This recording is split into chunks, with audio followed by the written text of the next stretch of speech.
20 toilet package at 4 na person with disability compliant toilet ang itinurn over sa lungsod ng Taguig noong 18 ng Nobyembre sa isang seremonya na ginanap sa Center for the Elderly sa Barangay North Signal bilang bahagi ng pagdiriwang ng World Toilet Day 2023. Ang inisyatibong ito ng HCG, Unitec at TESDA Women's Center ay naglalayong tugunan ang kahalagahan ng wastong kalinisan, pag-access sa ligtas na mga palikuran, gayon din ang issue ng kakulangan ng mga pasilidad sa sanitasyon na nakakaapekto sa bilyong-bilyong tao sa buong mundo. Ang mga donasyong ito ay mayroong toilet bowl, lavatory sink, faucet at Unitec PPR pipes ay pinagkaloob sa 10 barangay sa Taguig, habang ang PWD-compliant toilet ay ibinigay sa Center for the Elderly at Disability Resource and Development Center. Sa pagdiriwang, ang mga kalahok na miyembro ng Pantawid Pamilyang Pilipino Program o 4Ps ay aktibong nakikibahagi sa mga talakayan tungkol sa wastong paggamit ng mga palikuran, mga benepisyo ng maayos na plumbing system, ang kahalagahan ng water, sanitation, and hygiene o WASH, at ang ilang training programs na inaalok ng TESDA Women's Center. Ipinaabot ni Mayor Lani Cayetano ang kanyang pasasalamat sa donasyon at pagpili sa Taguig bilang benepisyaryo.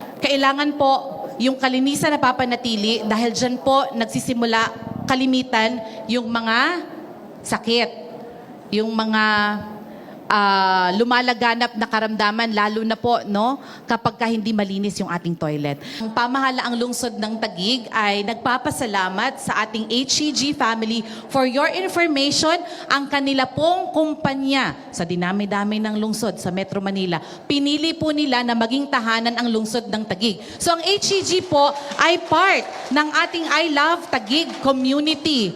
Pinangunahan niya ang paglagda sa campaign wall at naglagay ng origami na hummingbird sa isang pugad na sumisimbolo sa dedikasyon ng lungsod sa pakikipagtulungan at paggawa ng mga mahuhusay na programang titiyak na ang bawat Taguigenyo ay may access sa tamang mga pasilidad sa sanitasyon. Ang selebrasyon ay dinaluhan ni HCG Vice President Mr. David Chang, HCG Assistant Vice President Mr. Romuald Ponce, Unitec Operations Manager Ferdinand Gabriel, TESDA Representative Ryan M. Lianto, HCG Ambassadors Jugs Hugueta at Mark Rivera, Vice Chair ng Committee on Health Consehal Maris Balina Eron, Barangay Captains ng ating lungsod at Department Heads.